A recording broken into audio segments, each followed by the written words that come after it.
Imagine your mind as an empty glass, ready to soak up whatever you pour into it. If you stuff it all with sadness and bad vibes, from dramatic news, shocking headlines, listening to nonsense, then you can pretty much figure what's about to happen. Your glass is gonna be full of dirty water, and trust me, that murky mess is gonna taint everything you think about. Basically, you are a garbage man, taking that garbage in and out. When you're cruising in your car and tuning into all the negativity, murders, conspiracy theories, politics, it's not just a background noise. It's steering your thoughts, shaping your expectations, and influencing your creativity. And that's a recipe for disaster. But here's the flip side. You can also clean that glass. Just like running the tap to wash away the dirt, you can fill your mind with positivity and inspiration. It's like getting a refreshing glass of spring water that flushes out the negativity. Notice how I said spring and not tap water? What? Are you crazy? Tap water has woman hormones, you don't want that. So what's the clean water made of? It's the stories of people who've battled odds and achieved amazing things. It's the strategies for success, prosperity, health, love and joy. And guess what? I make sure to sip on the positive drink every morning and evening. I read inspiring stuff for 30 minutes and I'm constantly soaking in personal development lessons while I'm driving, working out or just going throughout my day. Now here's the real deal. I'm different from the guy who starts his day reading the newspapers, listening to bad news on the radio and catching the evening news on TV. You bet your boots I am. And you can be too. Let's break it down step by step. So step 1. Stay sharp. Look, unless you're hiding out in a cave somewhere, you're gonna get a dose of the dirty water, whether you like it or not. It's plastered on billboards, it's on TVs, on your phone, it's everywhere.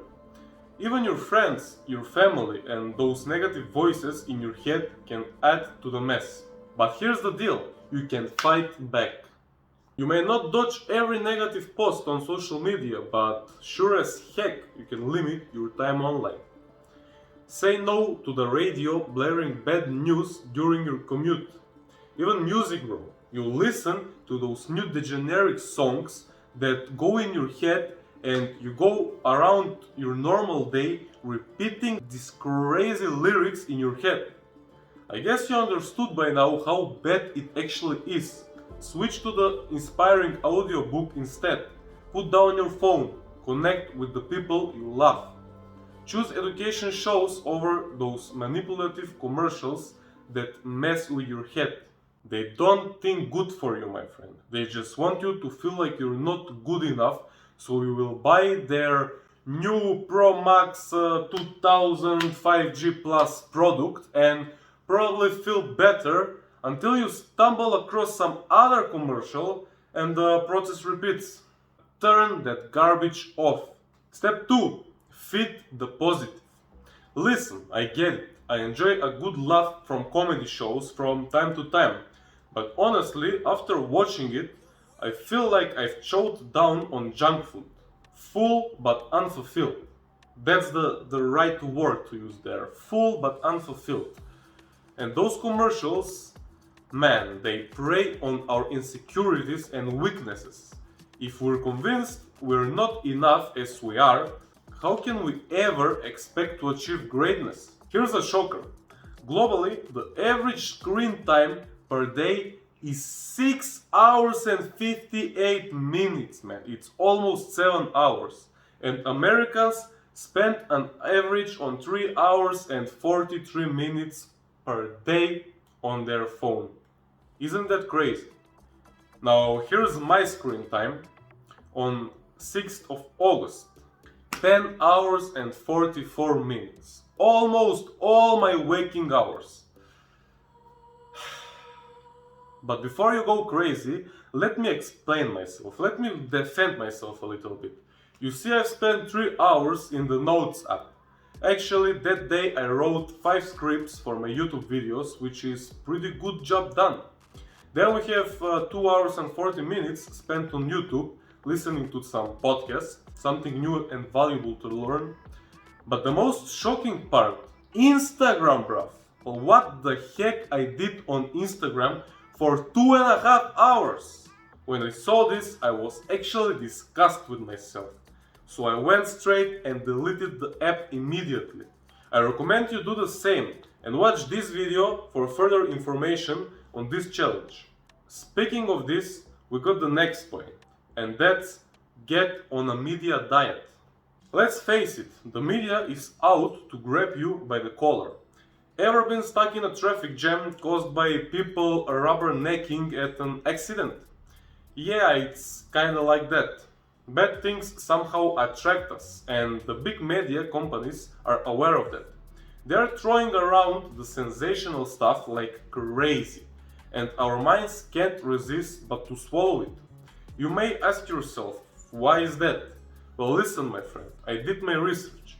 Your brain is not designed to make you happy. Your brain has only one job, and that's survival. Always watching for signs of lack and attack. Your brain is programmed to search for the bad stuff, like scarcity, wasted time, or possible danger. Anything that could cause harm or trouble. So when you open your phone and you're bombarded with all those notifications, your brain kicks in. All day it's going to chew on the fears, the worries, the negatives, and everything. The same goes when you're watching the evening news. More bad news! Perfect! Now the brain will chew on it all night. But here's the truth. In that same span of time, incredible, amazing and inspiring things are happening too. But guess what gets the spotlight? The negative stuff. It's like we're programmed to hunt for the bad news. It's all a never-ending bubble which is designed to make you a slave, my friend. So how can we flip the script? What if instead of this garbage that we're talking about, we saw the most breathtaking sunset? What if the beauty got the headlines, the spotlight, and the attention it truly deserves? Remember, what you pour into your mind is what you'll pour out into the world. So I gave you all the knowledge. Do as you please with this information. I'm not gonna ask if you found this video valuable because I know you did. So watch this dataset next and I will see you in the previous one.